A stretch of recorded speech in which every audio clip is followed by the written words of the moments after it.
Good afternoon. This is John from Significant Trading, and we're here this evening with our normal Sunday evening 8 o'clock review of what has happened in the markets and how we see the markets currently, and are we still making that second income or an extra income currently, even in the markets as it is. So let us share the screen, and we'll get to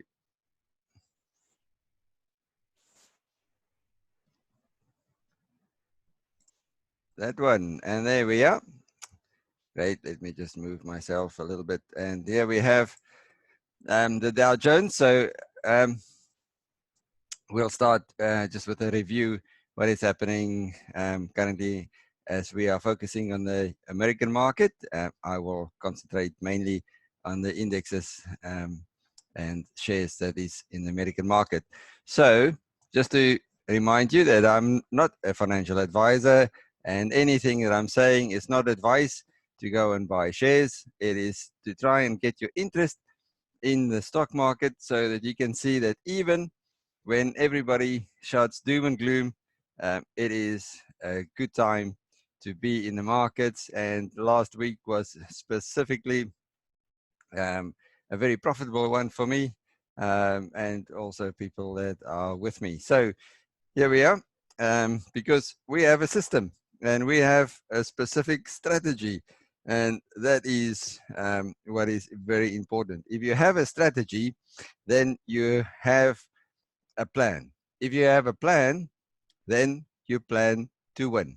If you don't have a plan, you plan to fail. Remember that.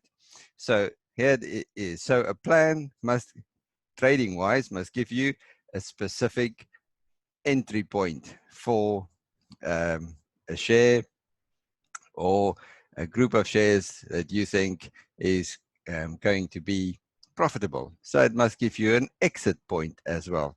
And so you definitely need to have a plan. But let us see what is happening around us and what plan we having then. All right, so we start with the Dow Jones Industrial Average, and this is basically the 30 biggest shares on the American stock market. And here we are. This is a monthly chart where we see that one bar represents what happened in a month. So far we are fairly far into April. April is nearly finished, only another few days, but so we can see that there's a big bounce back in April. If we go down back to the daily chart, we see, I mean, this is more or less, this is February, and this is where, this is, and this one is where April started. Oh, I'm on the way again. This is where April started. So this is the bounce back. We see we have more or less about 50%, and now there's a bit of a consolidation here. The market's not 100% sure if it wants to go back to the all-time highs just before all the trouble started.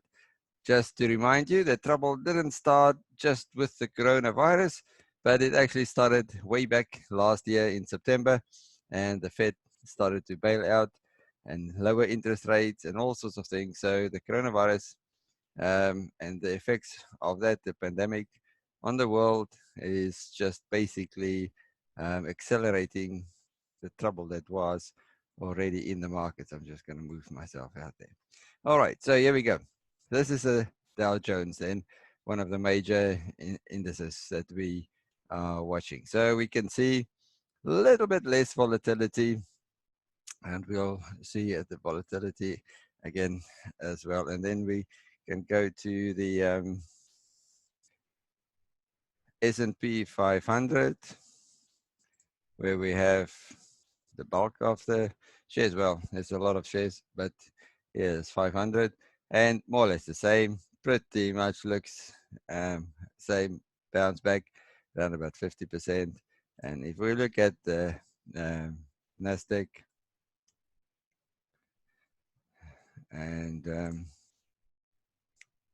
pretty much the same, although it looked like it bounced back a little bit further. The technical stocks, there's a lot of activity happening with technical stocks at the moment. Zoom, which we are using here at the moment. This morning I was in a church meeting which was held in Zoom. So yep, Zoom is doing very well, and that sort of technical stocks will perform well in a time where everybody needs to work from home. So just to keep your mind on that. So just to see the Dow Jones, if we look at figures in the last 5 days, actually uh, um, went down nearly 2%, 1.93%. The S&P 500 went down 1.3%, and the Nasdaq 0.18%. So Nasdaq is pretty much remained where it was, and then so year to date, all three of those are still down, as we can see. The year started around about here. So yeah, so we can see that bit there is where they're still down. It's about between 10 and 15, 16% still down on the year, all three indices. And then we look at my favorite at the moment, and that is gold. So gold for the last 5 days is up 2.16%. For the last month is 4.5%, and for the year to date is up for 14%. So there is a lot of people going to safe havens, and they see that gold historically is seen as a safe haven. So that is where gold is currently. So we can go. We just look at the gold.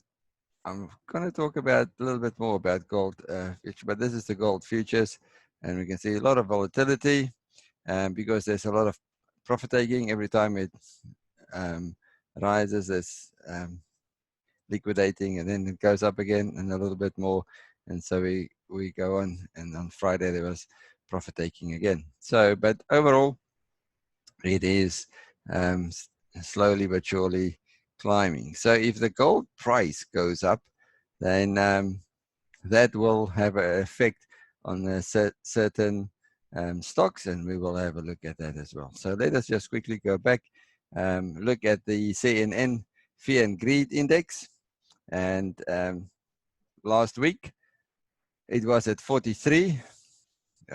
It's an index from 0, which extreme fear, to 100, which is extreme greed. Last week it was at 43. This week's at 39. It's a little bit more fear creeping in, but it's not extreme. And then a month ago it was at 17, which was extreme fear. So we see that a little bit less fearful in the markets, the average investor, but because this measures sentiment of the average investor. And so we see that a little bit less there. The VIX, which is, or the VIX index, is also a calculation designed to produce a measure of constant 30-day expected volatility of the US stock market derived from real-time mid-quote prices of the S&P 500. So of the call and put options. On a global basis, it is one of the most recognized measures of volatility. So it measures volatility. We can see huge volatility even in the gold price here. Used to be all these little bars, and now suddenly we have these huge bars, huge stretches per day in price, lots of volatility. And sometimes this is very difficult to navigate in the market, because how it affects your investments. So, but the VIX gives us an idea of what we can expect in volatility in the next month, next 30 days. So that is why that is important. So we have looked so far at what has happened, basically in the broad American market, and also a little bit about gold. So let us quickly go and have a look. Last week we said perhaps we should think a little bit outside the box, and we started to look at, as I said, was Zoom. Zoom is is a share. It's also a company also listed on the New York Stock Exchange, but just for interesting sake, we can look at Zoom video communications. There we go. And we can see it is, in general, it's on the up. And then, so we'll see it's now, Friday and Thursday last week was really a little bit volatile for Zoom. And then, but it is sort of trying to find support here, the 155 level. We'll see in the coming week. Huge volatility and volume. Lots of big movement happened there on Friday. But that is just to show you that overall, if you draw a, let's just do that. Good. We draw a,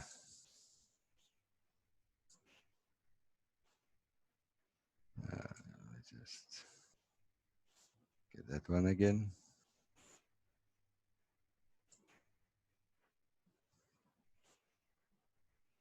There we go.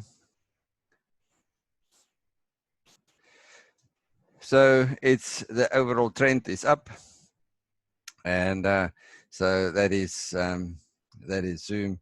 So even in the last, I mean, if we look at this is from January, end of January, say February, just before the big trouble started, and here we are, loads of volatility. But in that all, this share went up quite a bit from 70 to 150. That has doubled the price in less than, well, from February, March, April, 2 months, has doubled the price. So because people are locked in and they have to attend meetings and they use Zoom, churches, companies, everybody's using Zoom. So here we are. That's a share to look at. Okay, but that's not, we didn't mention that last week. Just something I show you how what's happening in the market. You must just listen to the news and you will find out what is happening. So here you see there's a big let's show you here. If we okay, so, and that is trying to find support there. We'll can keep your eye on this one. If it finds support and it bounces back, then it may be something to look at to invest in. All right. So, but last week we actually looked at more communication companies, and the first one was Equinix.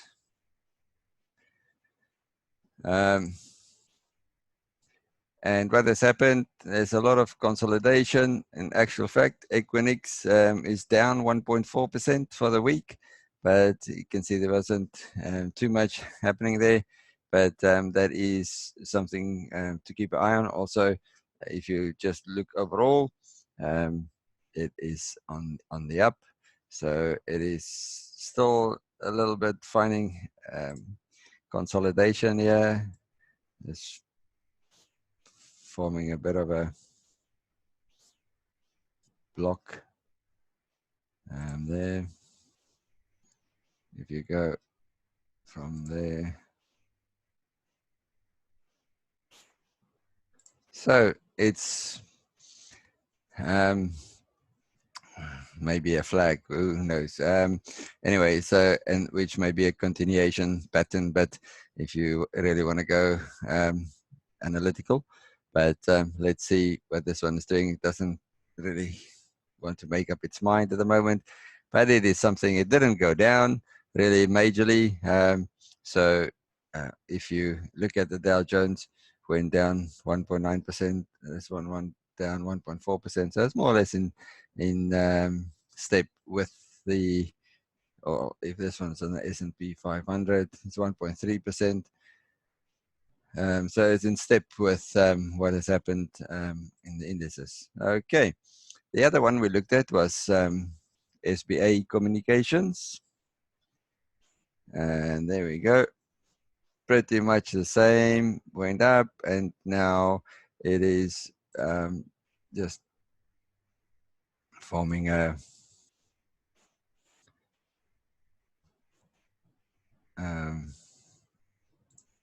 consolidation. All right. And we'll see what's happened. So overall, it went down 2.8%, more or less also in step with the indices. So, and the last one was Gold Storage, Amerigold, Realty Trust, and they are in property. And this one didn't do too well. So this one is down 8%. So in the last 5 days, it may find support here. Who knows? It actually looks more like it will go down a little bit more. So it's maybe not one to really go for now. But that's what we looked at last week. And so the first two still two you can keep eye on, see which way it's going. But it is a little bit outside the box, and what is the market doing and how other companies are affected by it. Not everyone is affected negatively. There are companies that are positively affected, like I say the Zoom one, for instance, and the related companies in there as well. So I had a question in this week, and somebody asked me if I invest in ETFs.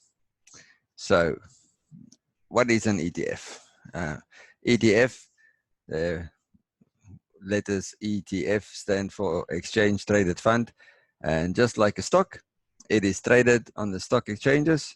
And unlike a stock, which focuses on one company, Exchange Traded Funds is a basket of stocks or indices, and you can niche a specific area in the market if you want to. So and you want less volatility is one, but also less risk because you have a basket of shares. So it has become very popular. It allows diversified investments. It's low cost because it allows you to buy a whole basket of shares for one price. And sometimes we will look at one now. It's quite a cheap one. And then also it gives you exposure to specific areas in the market. There are disadvantages, however. Some of them have very low trading volumes, so you have to pick the right ones. It often has low investment horizons, so you would expect it to give you a return a little bit over a longer period of time, but that's not always true. I will show you that as well. You need just to pick the right ones, and as I said, low volatility, but yeah, it depends which ones you are picking. It's not the perfect investment, but it's a very versatile investment. It's a really, I do use them, and just one to show you which one I'm currently in is this is an indirect trade on gold. So I haven't bought gold as physical gold or just a gold index, but I bought ETF of gold miners. Now you can see here, you have, this is Van Eck Vectors Gold Miners ETF. It's a well-known name, so it's fairly safe. So you have the gold miners, they are on New York Stock Exchange, Sydney Stock Exchange, also London Stock Exchange, and there's also even Switzerland. That one is in Canada. But so you also have the junior gold miners, or they don't say senior gold miners, but the bigger gold mines. So if the gold price rises, and I believe if the gold price remains over $1,600 per ounce, then the gold mines are making good money, are profitable, so it is a good place to put your money. So let us then go, this one, the London one. Let's go to the London one. Okay, so here we are. As I said, mostly I look at American markets, but just to show you that you can basically go anywhere. This is London. So it gives you perhaps a bit less volatility. It went on when the gold price was steady, just went on. And now as the gold price is starting to climb, this ETF you can buy for 35. This is in London, but it's on, yeah, so that will be £35. So it is fairly cheap, rather than to go and buy an ounce of gold, which is $1,700, $1,750. Yeah, you have £35 for this ETF, and you have a few gold mines grouped together. And so the thing is, you won't make 20% in one day. But if you look at 5 days on this one, so that was Friday, Thursday, Wednesday. So here we go. So it went from 32 to 35. So that's about 10%. Three pounds. So for London, this is huge, because London is doesn't give you very quick returns, but, or in my mind anyway. You may differ from me, but that's why I'm on the American market. But this is not bad, 10%. So yes, this is a good place. So we'll see. That was profit taking on Friday, I believe, and I believe we will still see quite a bit of increase. It broke out. If you just look here, it broke out here of a previous high, which was resistance, and now it's forming. Looks like it may form a support, and if this support holds, then it's A for away.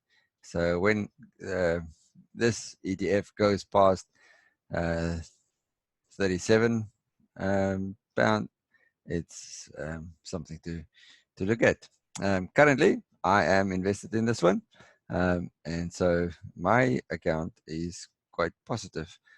I had an incredible week, really, because this is not the only. I also have. I mean, the other way to do it is, instead of buying an ETF, just to go back to what we have talked about 3 or 4 weeks ago. Let us just go to a gold mine. There is, sorry, not that one, a Yamaha Gold. Let's see what Yamaha Gold is doing. That's on the New York Stock Exchange. Pretty well. 1, 2, 3, 4, 5. That was Monday, Tuesday, Wednesday, Thursday, Friday. So that was on Friday. It was $4.27. It's now $4.76. So more or less 10% as well. But yeah, so here we go. So we are getting closer to a previous high. So if it breaks that previous high, this will be, see if we just draw that line over there. This may be something to look at as well. So what you really want here is I'm just talking in general, you want this to break that resistance line and then come and test that line again. And when it goes further, when it has established that there is a support, that is the time to get in. All right, so I'm not in on this one, but there are so many at the moment. Basically, I've run out of money in the sense that I am fully invested, and there are so many opportunities. So if I had more money, I could have invested even more. But I'm happy with what I have, and it's giving me very good returns. So just one last thing. I'm going to end with this last idea, and that is about strategy. Let's talk strategy again. You really need a strategy. If you don't have a strategy, and you want to invest in the stock market, you are gambling. The other day, I know of someone who was invested in a gold mine, and it went negative seriously for a while when everybody was liquidating in this period of time. People were liquidating, they were selling gold like crazy just to cover for the other losses they had in their portfolios. But that stabilized, and here gold is now going up. But he held on till he was in profit and then sold. And on that day that he sold, 2 days later, the price went up 9.6% in one day in the mine that he had. So it's because you don't have a strategy. Please, you have to have a